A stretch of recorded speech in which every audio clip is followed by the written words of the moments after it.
Happy Thursday, Thomas. How are you doing? Happy Thursday and happy Friday Eve. We've made it. It's been a while. I can't get this keyboard out of the way. It looked good. It looked good. There we go. Now you can see out the window behind me at the freeze frame ocean behind me. Looks real, right? I don't know why it's not moving. Oh, man. Beach theme tonight, yes. Thomas made me jealous. Indeed. Because, look, I've got the sun right behind my head. Hey, what did the ocean say to the beach? Nothing. It just waved. Setting the tempo for the show. Okay. You guys want to unsubscribe and leave now? It doesn't get much better than this. Welcome. Happy Thursday. We were talking before the show. You had, I'm not sure if you're going to share, but you had just massive success in the pickleball arena. So congratulations officially for that. That's really cool. Thank you. Thank you. Yes. Thank you for that. Yeah, I didn't post it on social media or anything of that regard. I was just, it's because you're humble. Something. I'm tired. I know that much. It wore me out, but yeah, we had our City Slam tournament this weekend, and I played men's doubles on Saturday, which didn't go according to plan. We didn't finish last by any means. But then Sunday was mixed doubles, and that's one guy and one gal on each team playing. And I had a great partner, and we played 12 games, 12 matches. Starting at 1 o'clock in the afternoon, and it was hot as Hades when we started. So I was dying. But we battled, we played real hard, we fought, and actually my men's partner from Saturday also is kind of my coach, my liaison. He's really helped me in the journey. And anyways, he was right there with us the whole time, and we ended up taking first. We won the championship for the City Slam in mixed doubles, and we played advanced and we played open. So we were playing people in their 20s and 30s, and we were combined age. This the audio. I got the audio from the finish. This was definitely not. That's what it sounded like. But we were definitely combined age. We were definitely probably minimal double everyone else, but my partner she's so good. So good. She was a lifesaver. It was a lot of fun, and no one that I play pickleball with on the regular watches the show, but they actually came out on both days to cheer and watch and hang out, and it was wild having a little fan base and cheering squad there. It was actually really cool. You signed a few autographs?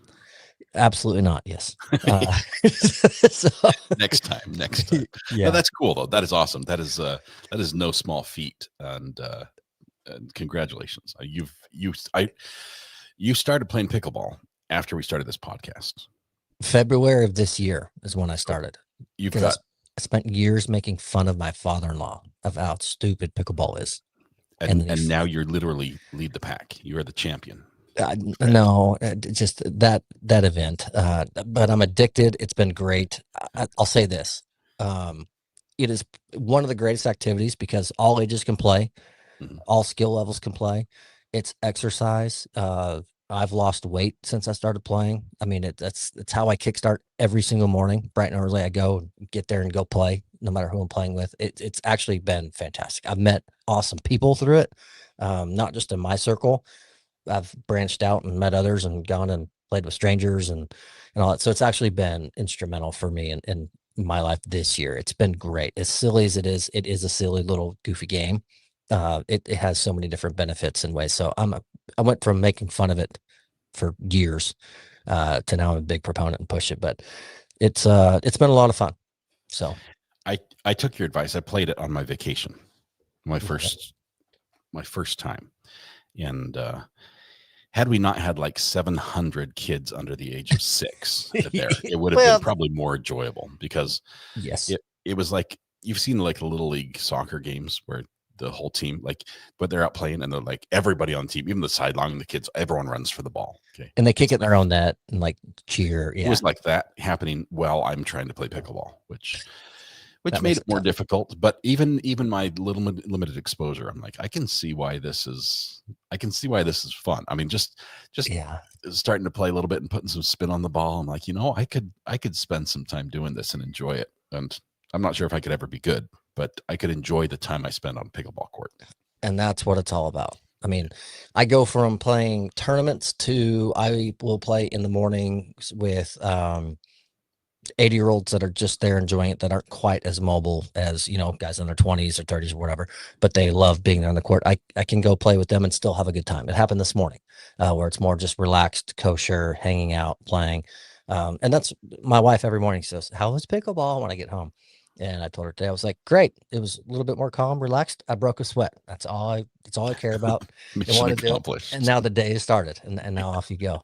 But That's no, really thanks for bringing it up. It was a lot of fun. It was a great time and had a great partner. So the biggest takeaway for me, I want to say, is most that watch the show know I have a big hockey background from years and years ago.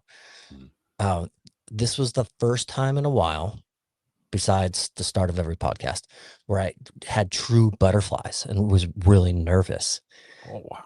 And I thought, oh gosh, this brings me way back. And I thought, how healthy is it to have a feeling, to be truly nervous for something? My Yeah. my nervous system is going, it's turning, and I went, this is cool. I need this. This is healthy for Game me. day It's jitters great. again. Yeah, exactly. That's awesome. So that part was beneficial as well. But I don't want to make you talk about it all podcast long, but I do have another question.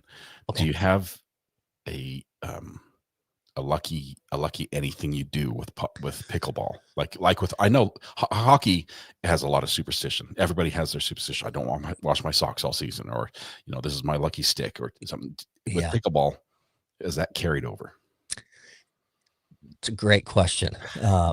Great question, because yes, and depending on the player in hockey or any sport you interview, they will either admit to a superstition or they will guard that superstition and say, no, it's a routine. So I stay within a comfort zone and comfort level. They give you the Fight Club answer. We don't talk about Fight Club. And that's me. So it's a routine. It's a routine. Great routine. So I remain comfortable. And for me, what that was in hockey, I put everything on the left first. So my left sock, my left skate, I was a goalie. So my left leg pad, all that stuff was left first. So same thing. When I get to the pickleball court, I kick off my Hey Dude shoes, put on my pickleball shoes. I put on the left shoe first, then the right.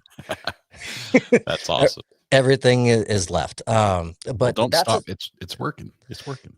that's as far as I go, though. I've got a couple different paddles that I use. I don't have really a superstition on which one I use and where.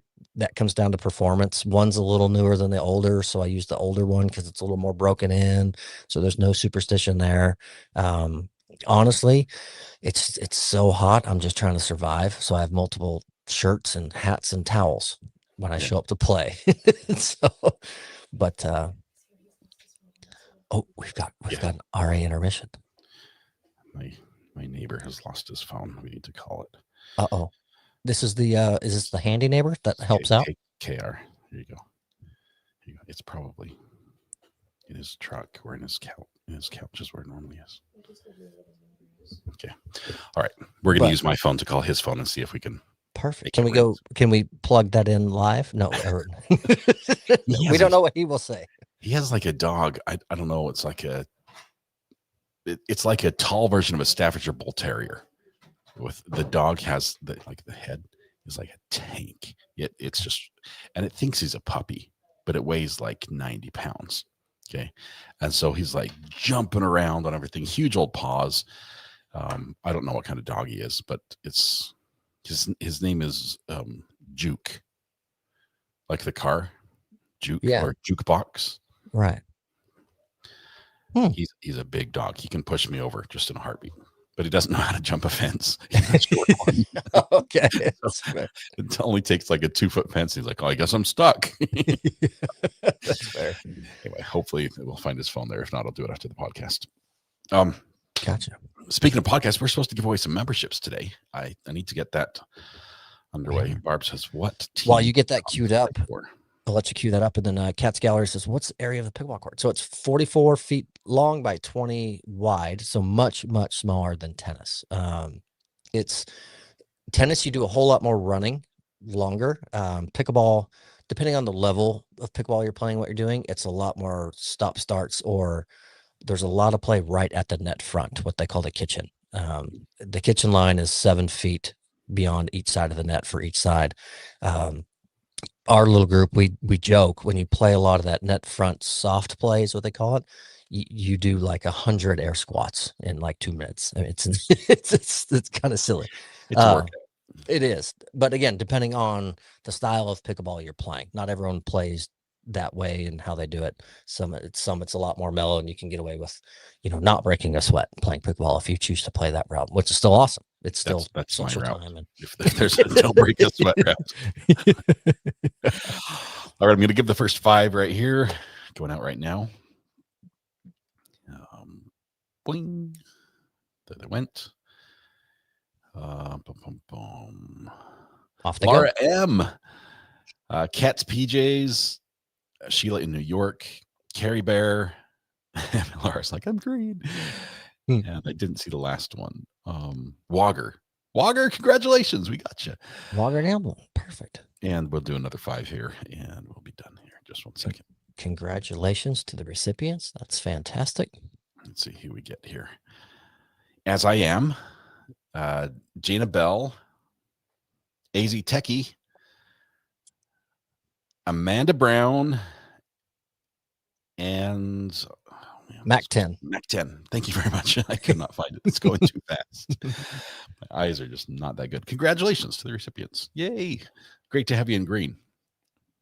Laura's like, you're going to regret this month with me not in slow mode anymore.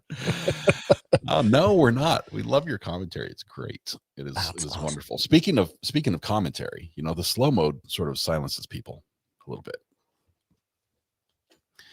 Yeah. We've got complaints. So like, I've got things to say, but I have to wait to say it. Right. And it's not a you thing. It's a YouTube thing. Guess who else feels silenced? This is a tie-in. This is a lead-in. I know. It's a great segue, and I'm trying not to cheat. I could say Gen Z if you want me to really answer. Yes, Gen Z. But I know the answer. Okay. Do you want to run with this one? And then I'll... Oh, it's perfect, because my daughter could, if we didn't homeschool, y'all homeschool as well. So it doesn't apply to us, but I think it's fantastic, because it's some way, shape, or form, no matter what generation we are, we found a way to communicate, right? Yes. And so for those of you that have children, grandchildren, and whatnot that are in school right now, obviously we all know screen time has become a huge issue for children. Well, adults too, to be frank. But when it comes to school and distractions, cell phones, every kid's got one. I mean, I wasn't allowed to get a cell phone until I was got my driver's license. Okay. And I'm kind of parting from the story a little bit, but I just think it's kind of funny. I'll never forget, I'm in the cell phone store getting one, and I was getting a Motorola flip phone, and the cell phone salesman says, "Hey, do you want a colored one? It's the same price." I got a Motorola Razor, was my first cell phone. That was a good phone. I loved it. Battery lasted all week. 100%, exactly. And he's, "Do you want a colored one?" And I'm same price. And I'm looking at, I got this little silver flip phone, and I'm going, "No, I don't. No, this one's fine. I don't need colors. I like silver. It's great." So I leave and I get out. And then I remember I drive to my hockey practice, and one of my teammates got a phone, and it was the Motorola Razr phone, color screen. I didn't know the salesman meant you open it and the screen is in color. I thought he meant like we have pink, purple, blue, yellow, like casings of it. It's like, why would I want a blue phone? Yes, I didn't catch on to what he meant by colored phone. I had no idea. Zero clue. Went over my head. So my teammate pulls out his phone after I had just shown my teammates my new phone. And I went, "Oh, yours has all these colors and all." And he goes, "Yeah, it's the Motorola colored phone." And I went, "That's what the salesman meant of colored phone." So man. Then it dawned on me. Now kids, you're like, they know more than we know about technology. So anyways, fast forward to getting schools. There's bans. I know our local school. They're if you get caught, they take it. It's a $15 fine to get your phone back, or you have to serve like detention time. I know every school district's different, but Gen Z, they're finding a way to conquer, to gather and conquer. This is creative. This is impressive. It really is. And I immediately thought of the podcast because this is how we share our script together. They are very happily handing in their cell phones or keeping them in their bags and not even tempted. They are utilizing Google Docs, which is a shareable document that they create and share with their friends to then be on their computers doing work in class, communicating and just texting live on Google Docs with each other. Like these are the tools the teacher has them use in their class. This is like a classroom approved. Take your notes here, write your reports here.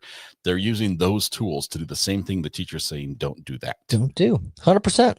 Killing it. It's actually, I tip my cap to them for finding a way to get around an obstacle that they are facing. And they're smart. They're just smart. They're going to find a way.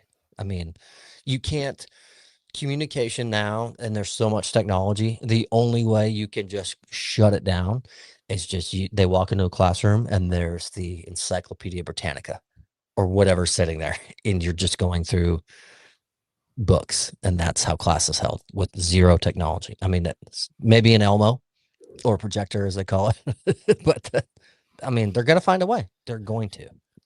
It's impressive. And now I've a number of times I've seen my kids on Google Docs. They're like, oh, obviously they're working, right? Like who are you talking to? Who are you talking to over there? Who are you sharing that document with right now? Give me a list of all the people who logged into the document. That's funny. I wonder how they're going to try to police that. The kids will always be one step ahead. So for this to become newsworthy, via the New York Post, by the way, I wonder how prevalent it is. This isn't one teacher finding one thing, this is blown up in conversation and it's been out there, but smart. I mean, so when you and I were kids in school, it was passing notes. I mean, that was it, right? Yeah, like you had to physically paper. I mean, if it got intercepted, it's getting read in front of the class. That's right. The rule. Everyone knew that happened. It's the risk you take. Pass to pass, or it was in between classes. If there was a window, slip it into the locker and make sure you had to double down to make sure it was the right locker. Otherwise, you're fully exposed. But it was all hard copy, and now everything's digital. I don't know. When I was in high school, go ahead. We could shred those notes back in the day, tear them up, put them in the trash. Evidence gone. Yep. They can't do that anymore. Even Google Docs has a history. Right, exactly. Teachers like, share that file with me right now. So, careful what you say to your crush because it's on the interwide webs. Man, when I was, in the last years of my public education in high school, networking had just really become a thing in the classroom. So we were daisy chaining systems together. It was difficult, but you had to be like a techie to understand how to send a message to another computer. It was not easy, but we did our share of causing mischief. When we were passing notes, we would use codes, passing notes like jail time talk, like every third word. And so it just looks like gibberish, but then you have to listen to every third word when they read it in front of the class, and you don't include any names. You have like a code name for somebody, and it's just like the teachers, looks like you copied words out of the dictionary. And so we'd do that sometimes, but really it was just too much hassle. We just wait till the end of class and then talk to them in the hall. So tell me you were in a lot of AP classes without telling me you were in a lot of AP classes, because that was my core classes and basic classes. We were not at that level. we were there to risk it. In our computer classes, our big thing was to try to play computer games while the teacher wasn't looking. So we were playing like Duke Nukem, Castle Wolfenstein, the early first person shooter games. And so we would try to run the program without the music, without the sound, and we'd play it. And then if somebody was coming over to their friend who was playing, somebody's playing cover. So I the 6'5" we heard about in court, I had their back. So the teachers headed over to look at him like, "Excuse me, I've got a question about." It would bring him over, and he's like, And then "Oh, you never could mind. do I'm good." And that's the time they've had the time to shut down the game and everything. right. But yeah, fun times. So glad I'm not in high school anymore. The same. Well, some days I wish, but some days I don't. But If I could go back to high school knowing what I know now, it would be a different experience. it'd be awful, I think. It would be terrible. But Mhm. I was so worried about what people thought about me in high school. And as soon as you get to college, people just don't care. It's like, you know what? All these opinions of people that I barely know doesn't really matter. And you can just be yourself. And You know what's crazy? I'm the opposite. really? Yeah. I'm in high school and doing it. I was so engrossed with chasing being a pro hockey player.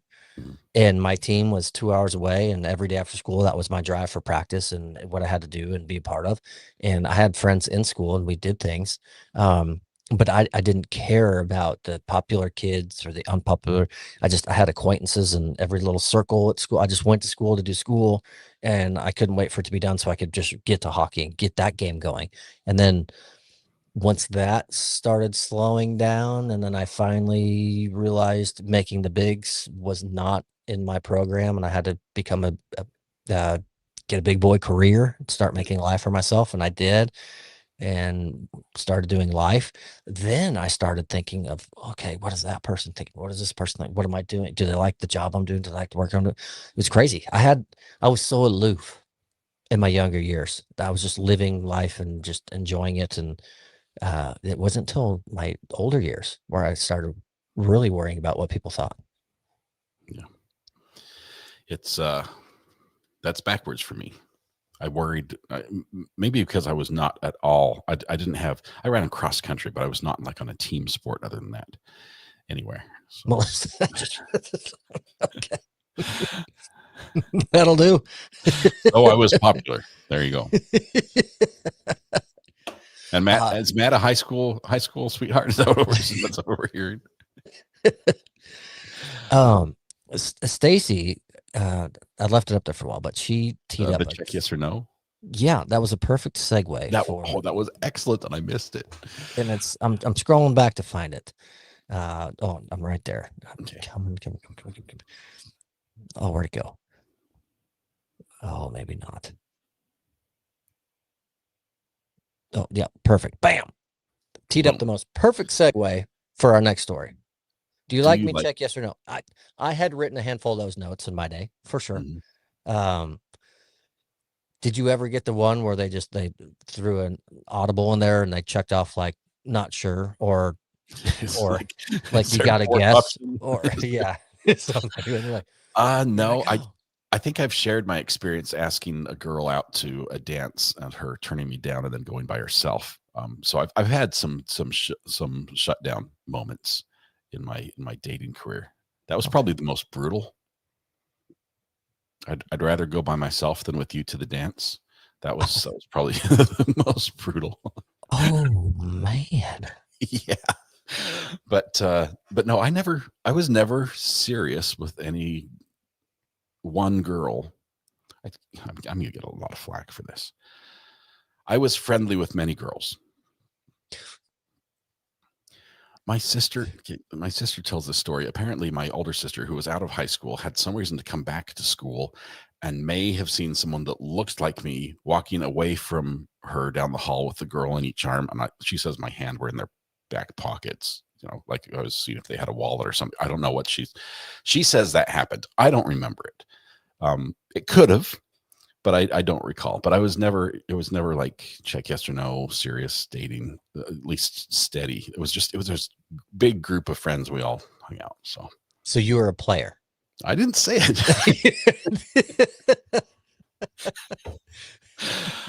I don't know where she saw that happen, but she swears that she.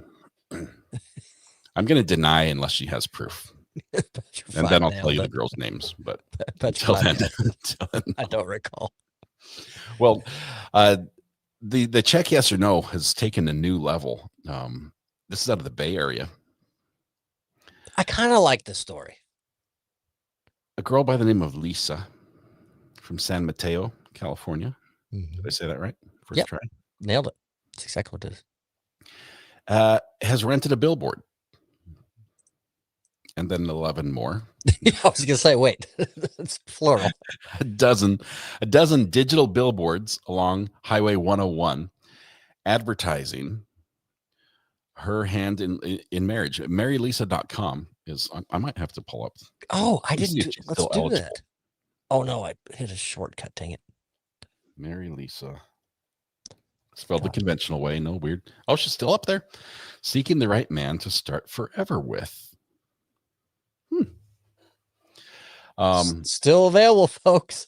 She says people would be shocked if they knew how much this is costing me, but she is that interested in finding the right one. And so she's got the billboards, and obviously now this story here on the New York Post, which probably gets a little more exposure than the billboards. She launched this on September 2nd, so a month ago. She's not revealing how much it costs, but let me just give you a hint. Just call up the billboards and ask how much it costs to put an ad up on the 101 freeway on a dozen billboards, and you'll realize that this is not a joke, not a gimmick. It's a serious self-funded endeavor. Crazy expensive. Just want to find my husband. This is in the thousands and thousands of dollars. Absolutely. Apply here, or you can apply for yourself or apply on behalf of someone else. I'm pulling this from her website. Apply on behalf of someone else. Yeah. So I can literally put, let's see, Scott McIntyre, North Carolina. She reminds me. No, please don't do that. I'm kidding. I have a story about that. She reminds me of the girl in My Big Fat Greek Wedding, Tula. Very much so. Tiny bit. Yes. Just a tiny bit. It might be her. You know what? She's a pretty gal. Yeah. She seems Photogenic. Yes, photogenic. She seems to be funny based off the little video post she has. I don't have the audio on, but I happen to know she's also 41 years old, 5'5.5" tall, weighs 130 pounds, 36C. She lists everything. I mean, fast facts tab. Loves going out and doing things. San Francisco Giants fan, convertible owner, loves cats, artistic and creative, has not had any cosmetic procedures, high energy, healthy, active lifestyle, never married, no kids, wants marriage and kids within the next 2 to 3 years with the right man. She goes religious background. She enjoys wine and occasional cocktail, no tobacco, no marijuana, no drugs, great sense of humor. It's all there. Convertible owner, loves cats. She's got everything just on that page. Just Cliff notes like, hey, this is me, Mary Lisa. I think she's hit on something. I think she's going to become viral of this. Yeah, but she has an opportunity here to say, like, I figured out how to do this. Yeah, I figured out how to beat the dating game, and it's not Tinder, and it's not, because it's full disclosure up front, and then extremely selective on the choosing. She's now fishing in a hatchery is what she's doing. She's going to have an influx of applicants, and she can now just sit there and flip through the pages and the applicants and see where she stands. I mean, she had to spend thousands and thousands of dollars to do it, but she has endorsements. There's a page full of endorsements. Oh, she's Lisa's been my best friend since childhood. We grew up together, and I rely on her like no one else. She's always there for me, whether it's a shoulder to cry on or a friend to laugh with. I rely on her kind nature and empathy when I make a big life decision. She's the best. Bubbly personality, always ready for adventure. This is amazing. It's truly amazing. She has some non-negotiables. This is the red flag for me. Let's see. Lisa's non-negotiable items are quantities which align with her core values, which she believes are essential for compatibility in relationship. Please read carefully before making an application. Wow. And she goes through education, college educated, bachelor's degree at minimum. Mm-hmm. That's where I struggle. There are people without that are very successful and well off that did not go that route. She Yes. might be missing the boat on some people Some there. of the most successful people didn't go that route. Bingo. She wants to find somebody that aligns politically, so no Thanksgiving political fights, healthy lifestyle. So she's got the compatibility just figured out. She's not going the opposites attract route. I love record. No criminal record. Okay, I get that, right? And then non-violent personality. Like that's one more. Like, oh man, one thing not to get caught. Kind of violent, another so thing not to do it. Yeah, Jiminy Christmas. Wow. 35 to 45, age-wise, within a year or two at most, flexible. You know what? Never married, no kids. I'll be dang. Oh, appearance. Did you read appearance already? No. I missed that one. Where was that? Generally speaking, Lisa is attracted to more clean-cut looking men, slim to medium build, no or minimal tattoos, piercings. She has no height requirement. Interesting. She has. Someone made this for her and she signed off on it then. Oh, wow. Or she no height requirement. Person. So I can be clean cut and be 4'9", and Lisa's in? Yeah. Would it be mean? No, she has to be bombarded. Would it be mean to make a fake one and throw it in there? Yeah, that would be mean. I'm not going to do it. Speaking of that, let me stop for just a minute. My wife got an ad online, I don't know, probably 10 years ago. It was like, why is this ad? And it's like looking for singles. And she filled it out as if she was this fictional person. She's like, ha, ha, ha, I'm going to play a joke on them. And she was trying to, put this fake person into this this database. And it had a point where you had to enter an email to get past it. And she's like, well, I'm not want to give him my email. You don't want to do that. I'll give him Scott's. Oh, oh no. So all of a sudden I start getting these ads for larger men looking for a romantic partner because this matches her fictional character that she created. Mm-hmm. And I'm like, Jen, I have no idea why this is happening in my email. It's just suddenly I'm getting like targeted ads for larger men that are looking for a date. And I'm clearly not this is not, and she just, her face just goes, oh no. I know where that came from. Advertising works. It has stopped. I've had to. It took probably about a year to get off that list. To be like, look, that is not me. That was a prank. My wife is in big trouble.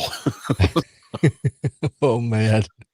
But Mary Lisa, I really think she's going to find two things. I think she's going to find her mate. Obviously, she's cast a net wide enough that the right person's out there. I agree. She's going to find somebody.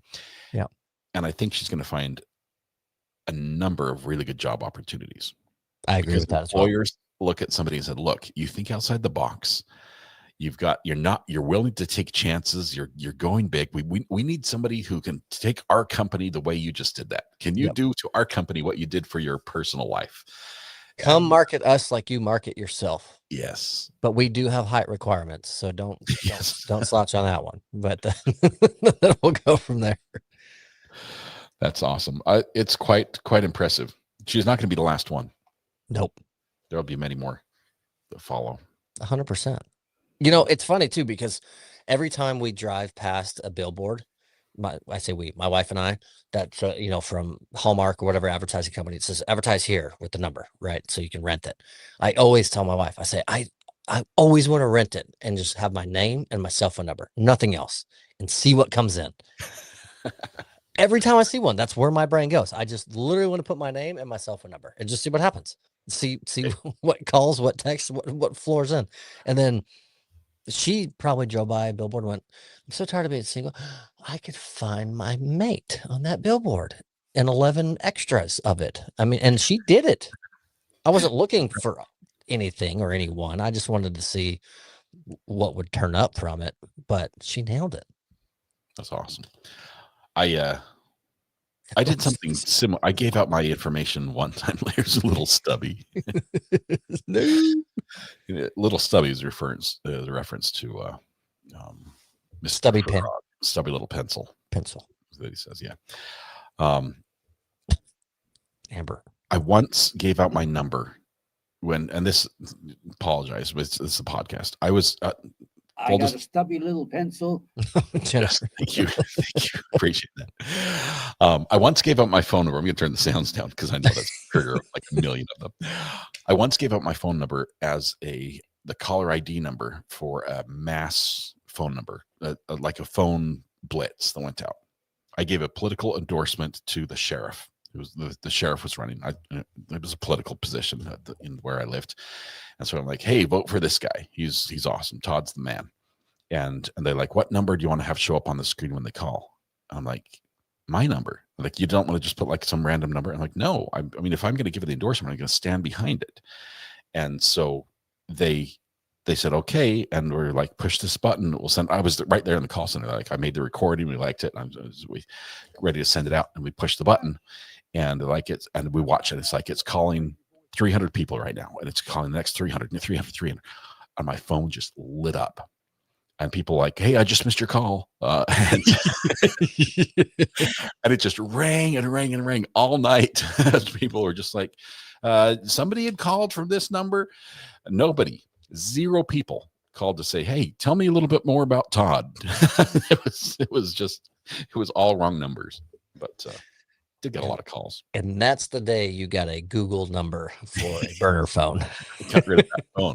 I tell you that. Awesome. Well, Lisa, congratulations in advance. I'm sure you're going to find your mate if you haven't already. And I'm going to bookmark that so we can report once she finds true love, so we can bring her back up. That would be awesome, and it would be so incredible. I want to find her socials and say, "Hey, we covered your story on our podcast. Can we live stream your wedding?" I wasn't going to go that far. Okay. We don't know her. We don't want to send her live view. I figured and all that, but hey, would you ever want to jump on the show and talk about the process and how it went? But I'm afraid by the time everything goes down, she's going to be viral and she's going to get paid interviews. Same call or whatever. And looking at our, let's see here, looking at our budget for. Yeah. Tell me how that's looking. Yeah, we don't have one. I'm just looking at this chapstick. That's all I'm looking at. So, but the only thing that could probably take this to the next level is if they somehow used AI to find a mate. If there's some way to incorporate that, I'm sure there is some way somehow. I mean, look how many places robots already are doing. You know what? Melissa P, she gave us the really crappy jelly beans. Yeah, huh? But let's get in touch now. Let's just hit her up. Say, We've hey, got her contact info. I can tell you that. Let's reach out. We do a podcast. We'll send her this link when we're done. Yeah. We were talking about you. We're praising you're out there. All 10,000 people watching live right now have your information, and all the bachelors are scoping. Join us next week. A huge, I mean, the person you're looking for is probably in our audience. This is where you're supposed to be advertising, really. This is the place to be. AWOL? No, I'm just kidding.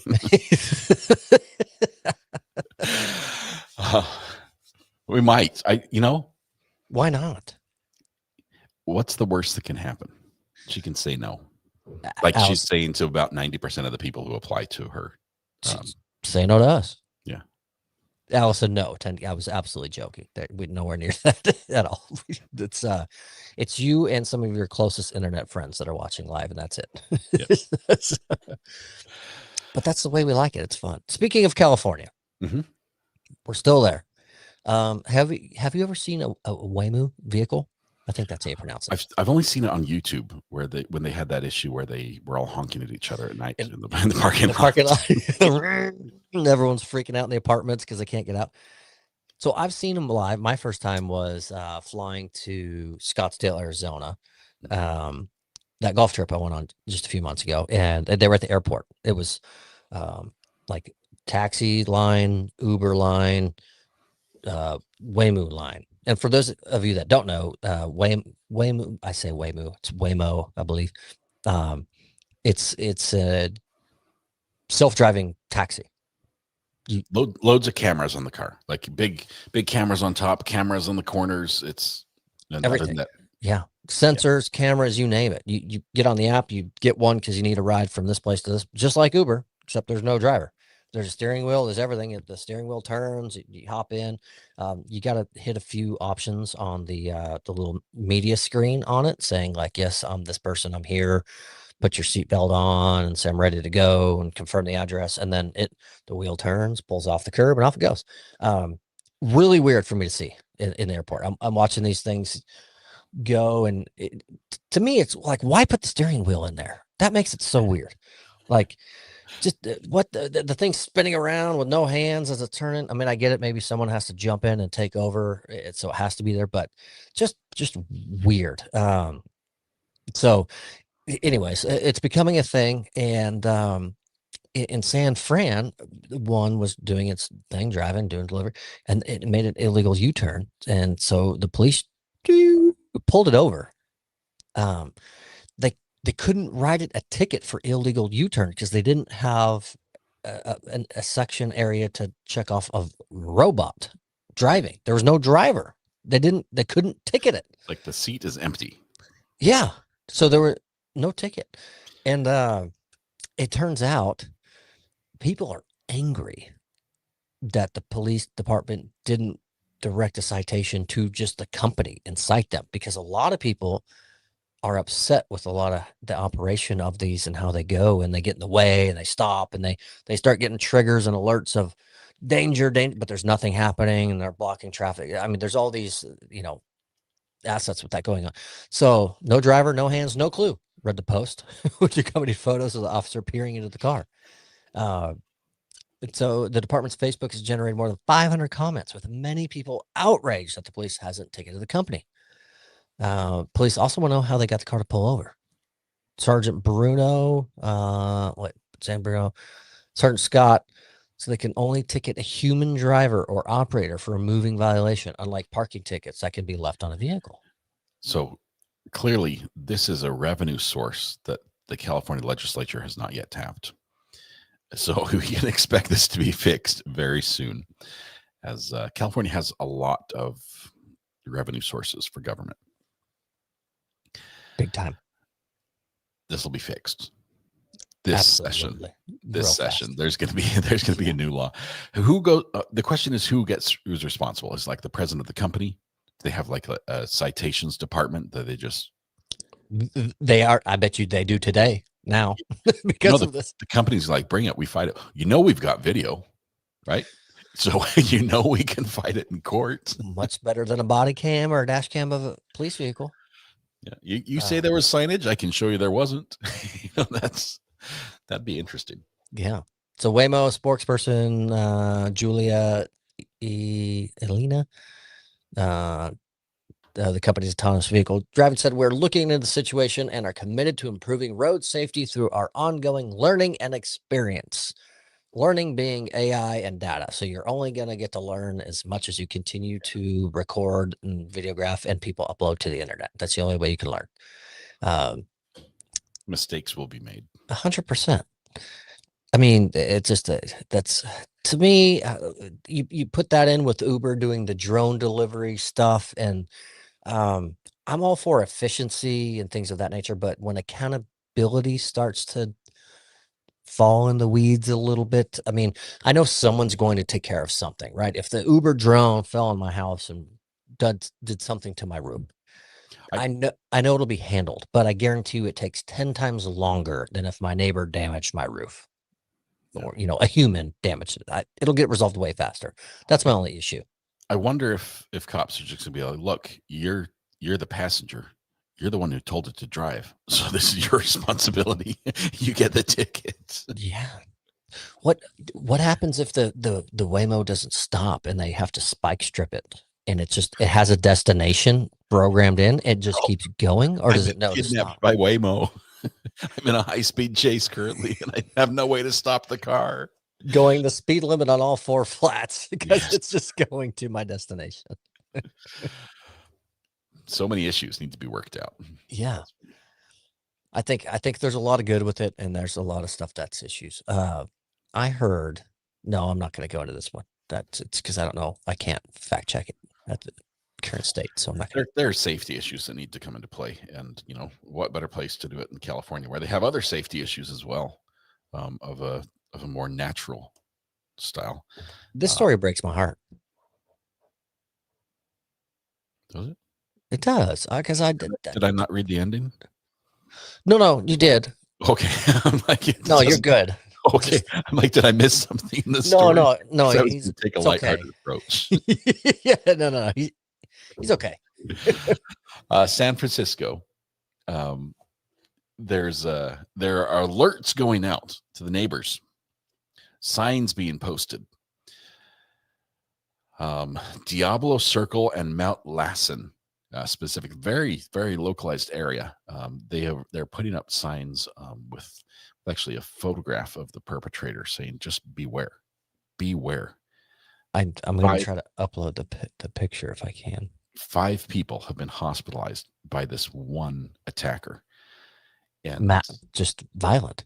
Yeah, leaving them bloody, just like just out of nowhere. And this senseless violence is just like this. It comes out of nowhere and just boom.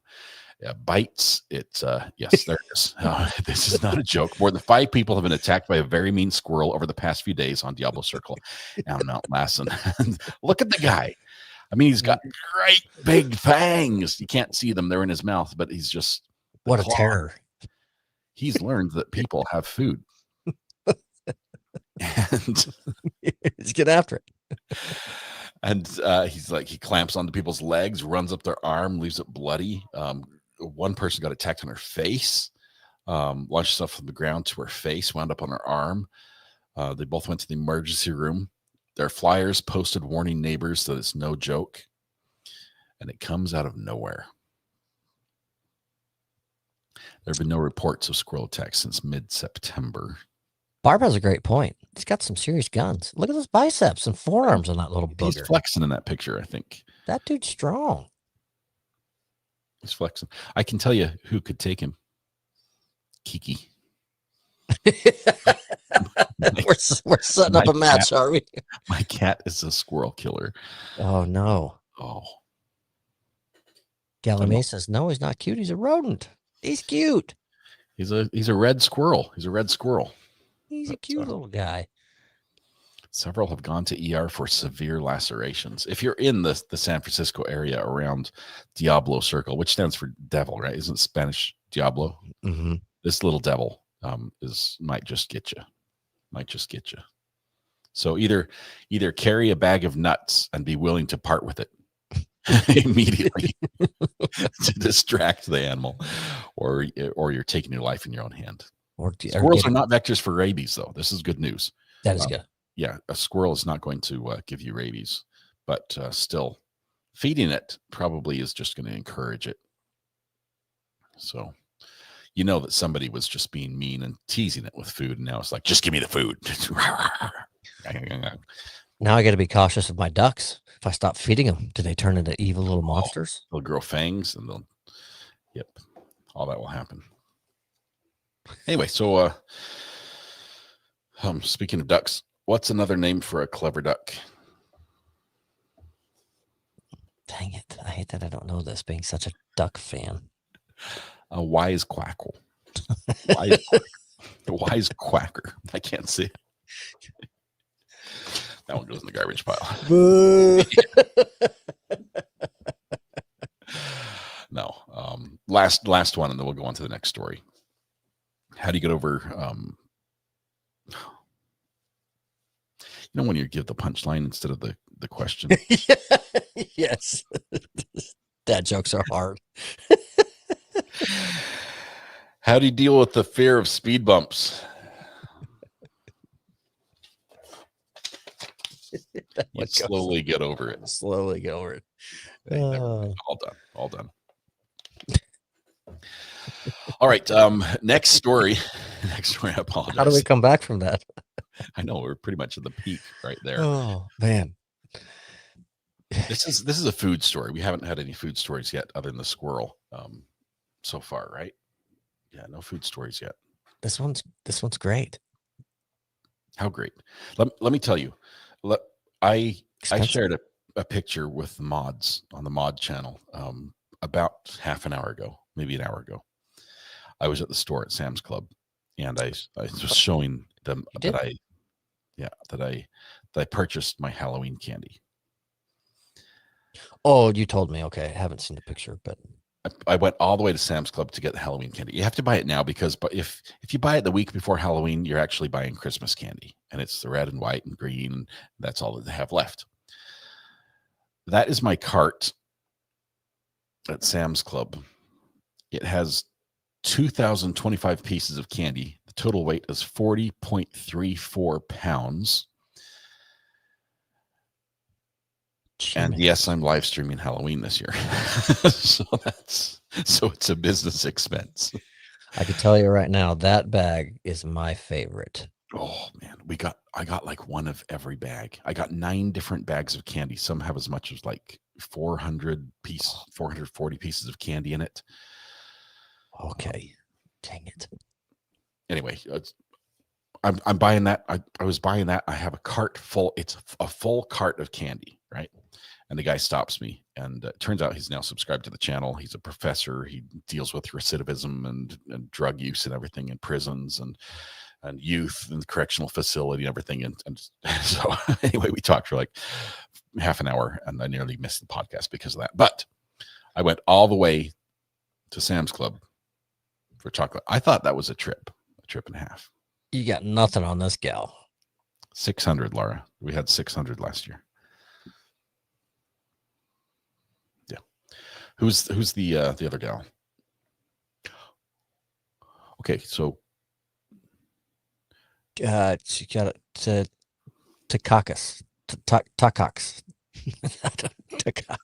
Takacs is her name. Last name. I opened the story. My headline matches, but the story is a woman strips to her bikini at a council meeting to protest.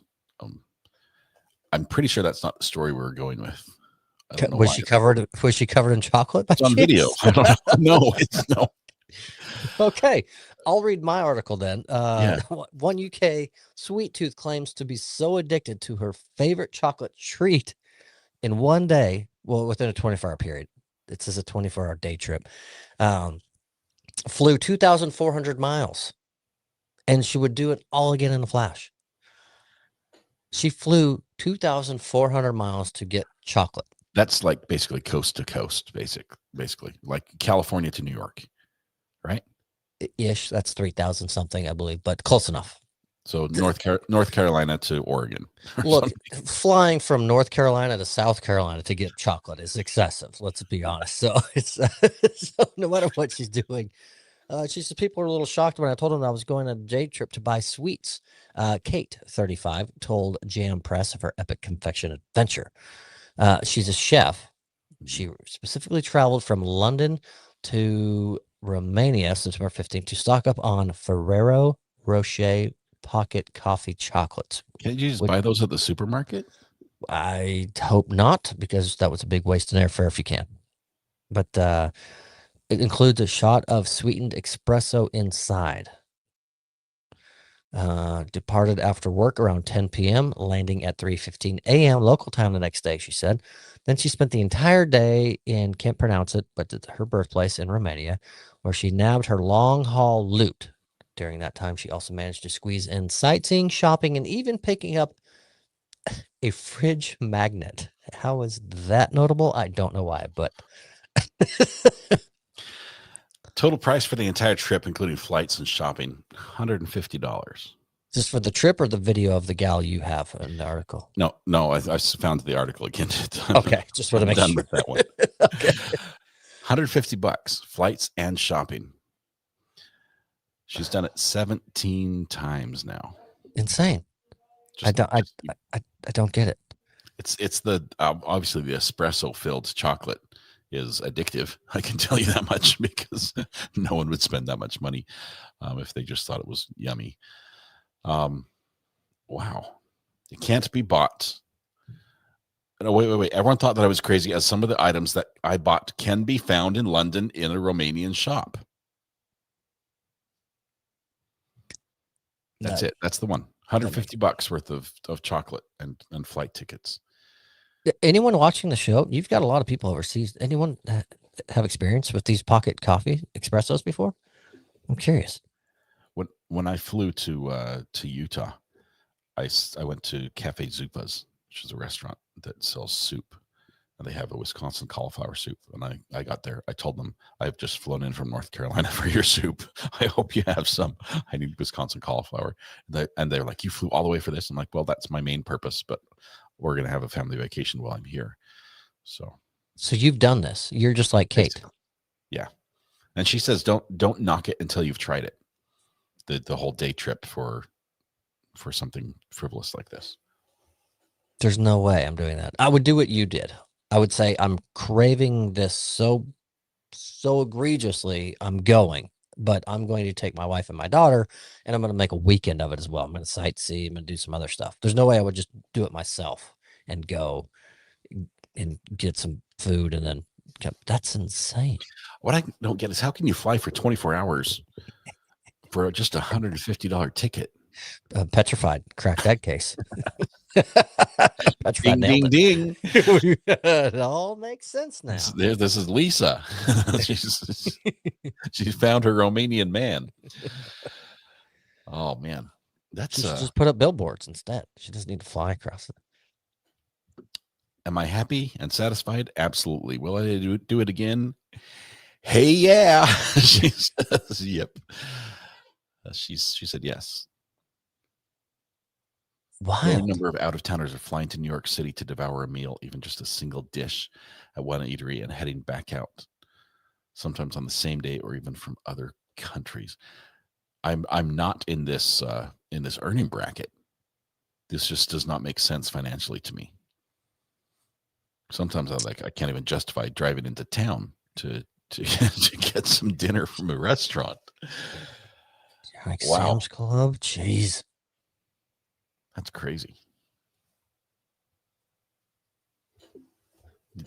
Chat, is there anything you would travel to get? What is so good that you would do a day trip, a flight to go get? Maybe it's something you have right now that's available every day.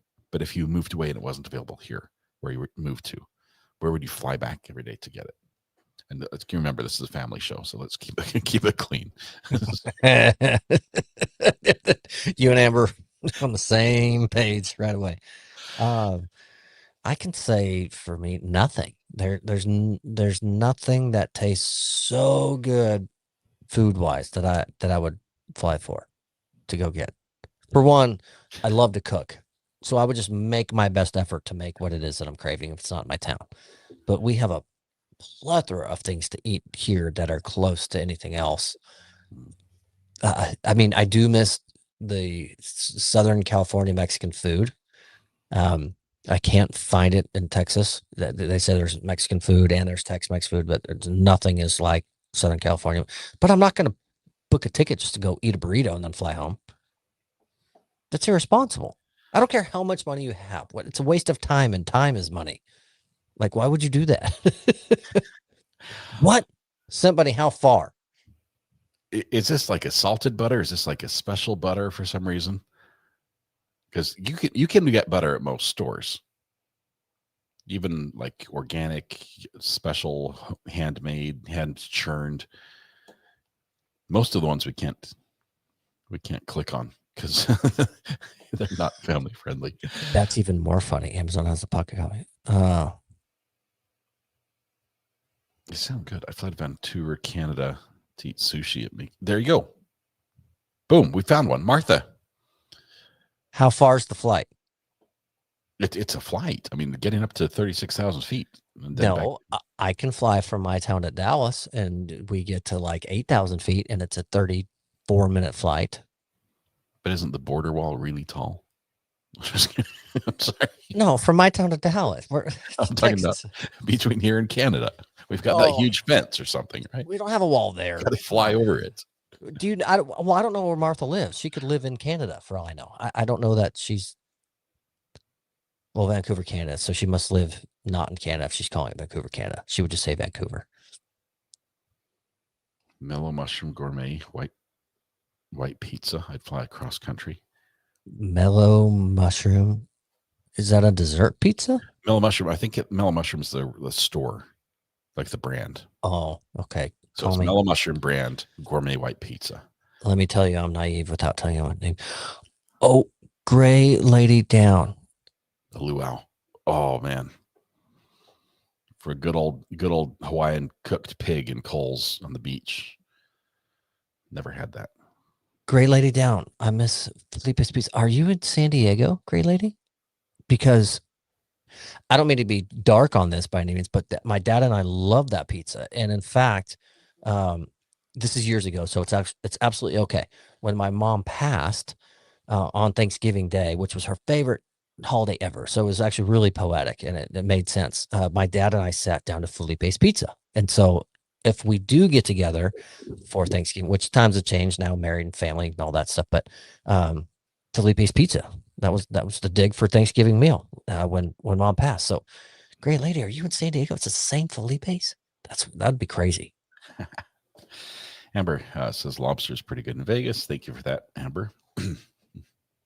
Oh, We'll talk about that. But oh, I'm looking for Gray Lady's response. Are you seeing it? yes. Oh my gosh. Great. This is insane. Okay. So for those of you that don't know or from everywhere, and you're not going to care, but this is mind blowing to me.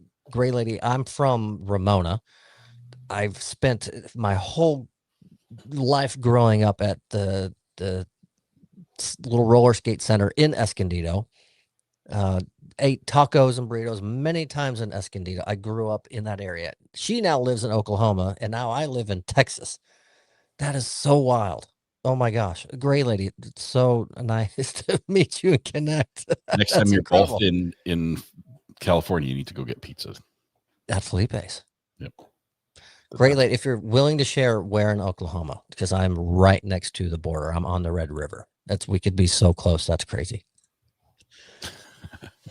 My mind is blown right now. That's so funny. You gotta call your brother who's got the pilot's license and Fire up the jet. do a friend's visit to Filipinos Pizza. And Felipe's. oh, I was close. I was so Phil- close. Did you say Philadelphia Pizza? I think I said Filipinos. Different country. Well, everybody has pizza, right? they do. What a small world. This world is absolutely tiny. It is an incredible world. It truly is. Do you know how incredible?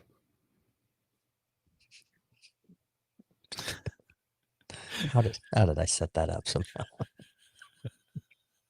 I'm not going to go there. Never mind. We have one more story that you're not going to believe.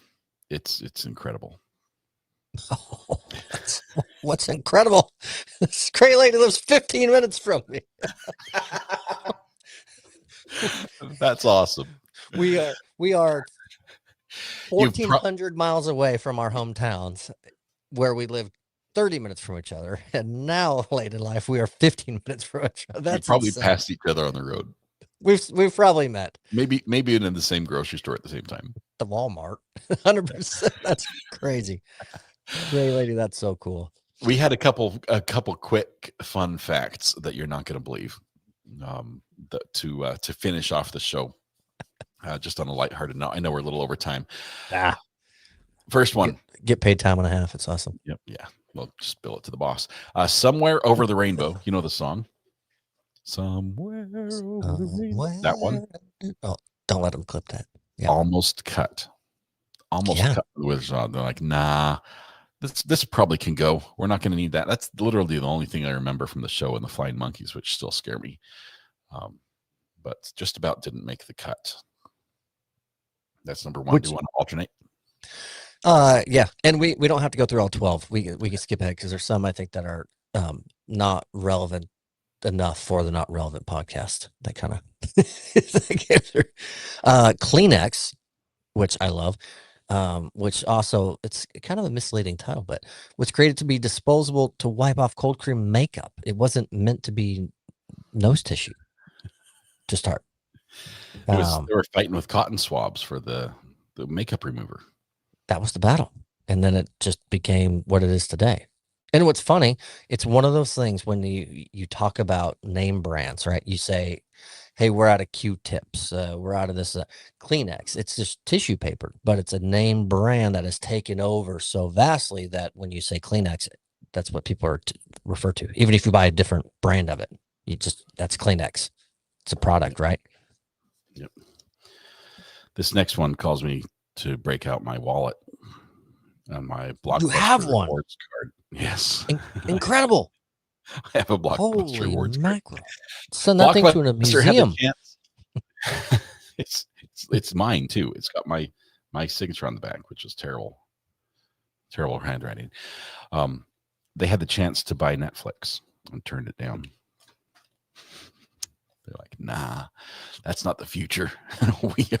Who's going to give up the local movie store, right? Netflix was struggling a little bit at the time, and they went to Blockbuster and said, we'll help you with your online DVD areas, but it'll cost you $50 million to buy us out. Blockbuster laughed, didn't even counter offer, and now they're crying. No. That's terrible. This one I I find guess incredibly now Netflix interesting. is crying too, but that's it's political. Yeah, fair enough. Everyone needs some Kleenex. This one is intriguing to me, and I think it's actually pretty cool, because we have a very, very small municipal airport in my town that a local home cook lady worked in restaurants, then opened her own catering business, then decided to open up a brick and mortar in our little tiny 2-terminal airport. And so people actually just go there for lunch when they're not flying. So this I thought was awesome. Before the 1980s, many airports used to make a lot of their money from full service restaurants built in airports to attract locals, not meant to target travelers. So I think that's pretty neat. I mean, you really have to think outside the box, right? When you're, hey, Jim, I got an idea. We're going to do a full-on restaurant. You know, the millions of travelers here, not aimed at them. We're going for the 8,000 live in town here. What? But we're going to be in the airport. Yeah. Crazy. It's cool the way the mind works and how people, look into things, what they think what'll work and what won't. Speaking of something that worked that wasn't supposed to, Britney Spears, who I'm sure all of you follow and have all her CDs, the Hit Me Baby One More Time, that song, that was actually a mistake. It was supposed to be Hit Me, Call Me on the Phone. Oops. Oops, you sing it wrong. Now it goes triple platinum or something. Yeah.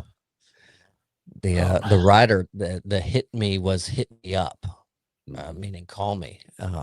Fun for that too. The writer pitched that to TLC. They said nope. Yeah, turn that one down.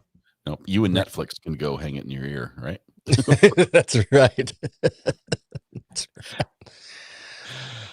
right. Lucky Charms, the cereal. Did you like that as a kid, or even now as an adult? This one blew me away. I still love it. I almost bought like a Halloween version of Lucky Charms that was on the shelf today. I'm like, oh, that looks good. I like the marshmallows. I hate the thing that inspired them. Okay, take this one since you're a fan. Circus peanuts. Honestly, I wouldn't feed them to an elephant. They are the most gross, disgusting thing, and they're just huge and yucky. And that is what inspired the creation of Lucky Charms in the early 60s. Cut up pieces of circus peanuts, added to his Cheerios, and he's like, hey, this could be a thing. To me, it's not the same. A circus peanut and a Lucky Charm is night and day difference. One's lucky, one's unlucky, depending on which one you eat, in my opinion. I agree. But it's let's see, we've got this one. 10's an interesting one. I'm gonna bunny hop that one. I'm gonna go to 11 and I'll let you close it out with 12 because that's fitting for what you do here. Willy Wonka and the Chocolate Factory. Great movie. I love it. I think it was awesome. Charlie gets the golden ticket, takes care of Grandpa, and off they go. The rest is history. We all know the schnozberries taste like schnozberries. Everyone knows the movie and everyone's watched it. Unless you were there when it came out in 1971, because it was an absolute box office failure. No one went to see the movie when it was released. No interest was there, which is, I can't attest that or know why and the reason it failed, but I just think it's crazy because it's the same thing that happened to Wizard of Oz as well. When it came out, it was a failure. It wasn't until years and years later when all these came out and they were developed elsewhere. Like for me, I think Wizard of Oz, we didn't go see it in the box office. It was several years later when it was at the local drive-in. My parents took me to go watch it, and to me, it was the greatest thing in the world. I loved it, and I've rewatched it a dozen times pre my weather addiction, even. So I can't watch it now because I'll just point out all the flaws in the weather, and that's filmed and shown in it, and there's. I mean, I read the book Charlie and the Chocolate Factory. Really? Yeah. What was better, the book or the movie? I've never seen the movie. So I read the book. Charlie and his, dad screws on toothpaste lids for a job, and the older relatives living at home and poor as can be. You have to see the movie. It's going to ruin it for me. No, it can just confirm that the book was so much better if you don't like the movie, or it can be like, this is what I've been missing. I mean, I have a very active imagination. Love to read as a kid. And I'm pretty sure the movie that played in my head while I read this book is better than anything Hollywood can come up with. Chat saying you need. Oops, I missed it. Dang it! You've never seen it. You look. Chat is just Yep. They stay true to the book. You gotta watch the movie. Please watch the movie. It's good. They do a good job. Veruca Salt, is she gonna be as annoying in the movie as she was in the book? Worse. Oh my gosh. I wish she was gone sooner than when they got rid of her in that thing. She is a snot. It's a family show, so that's as vulgar as I'm getting. And the Oompa Loompas? They're Oompa Loompa Doopity-doo. Yeah, they serve a great role in that movie. It's spot. Oh my gosh, watch it. I think you'll like it. Maybe for Halloween. It's a little freaky. It's 100% creepy for like a candy inspired picture with like Willy Wonka, and it's pretty creepy. Here you go. Yes, the characters were well done. Okay. All right. Oh, I got to show everyone. Oh yeah, see, there you go. Yes, she was horrible. So maybe I should watch that this week, and you should watch Star Wars, and then we'll all be even. Okay. Last one. Sorry, he's gone. He's gone. Last one. YouTube. This takes us full circle on the podcast, which I love. Phenomenal. It takes us right back to Lisa. YouTube was originally launched as a dating site where people were going to upload little video profiles, a little about me, what Lisa did exactly. And like and subscribe. Yeah, and get to know. And it was tune in, hook up. That was the slogan. Tune in, hook up. It didn't catch on very well. As a matter of fact, at one point the founders, it still is. At one point the founders were putting Craigslist out there to pay girls $20 to post a video. Apparently, if the girls are there, the guys will follow. That's their mentality. But I'm on YouTube. I'll never tell you where. Anyway, they did decide eventually to open up to all types of videos, and look where that took us. So with that, only two. We get all the way back. We got all the way back to the dating story at the beginning. So I love it. Stacy says, "Dang, that's why I'm still here." You need to publish that profile picture. That's what you need. Indeed. We got in a few dad jokes today. What's the worst? I told my friend 10 jokes to make them laugh. What's the worst vegetable to have on a ship?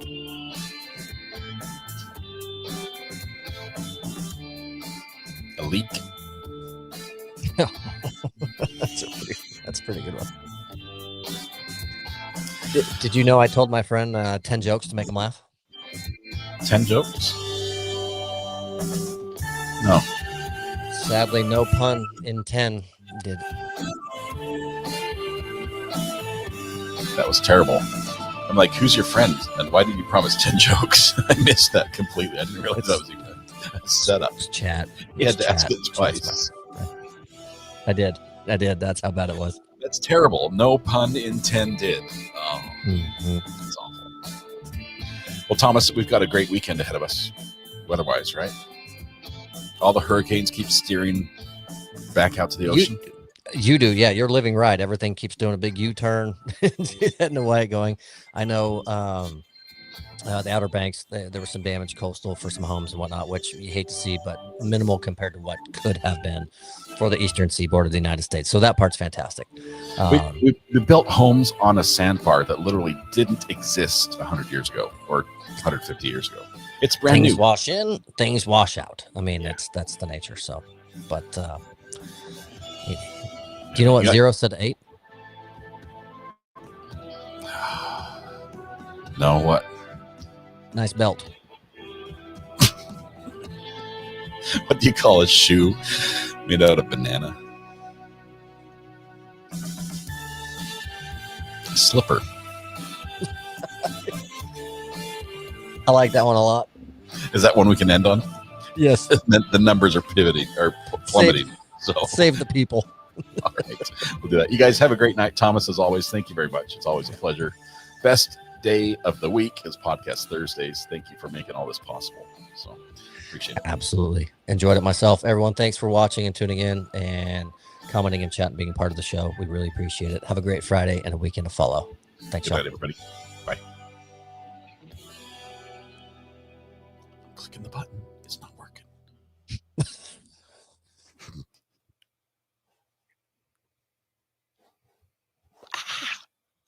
We're still here.